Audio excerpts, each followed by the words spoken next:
Olá pessoal, mais uma vez aqui é Alex Carlos. Estamos aqui com o Ford Ka 3 cilindros ano 2016.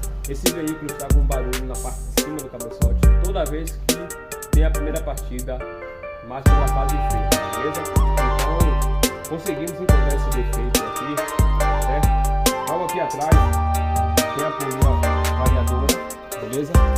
E aqui tem uma válvula de alívio. O que acontece? Essa válvula, estava, ou melhor, está totalmente obstruída por impurezas, sujeira.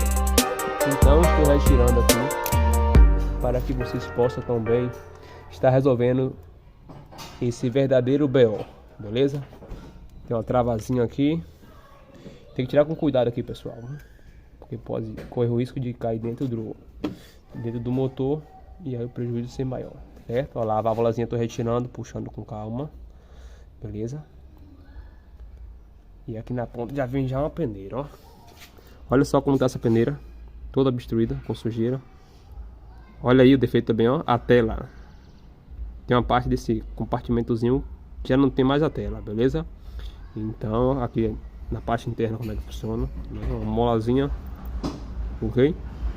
Então essa sujeira aqui na ponta desse filtro faz com que essa válvula não lubrifique corretamente, não carregue e vem trazendo esse atrito, esse barulho agoniante no motor do Ford Ka 3 cilindros. É isso aí.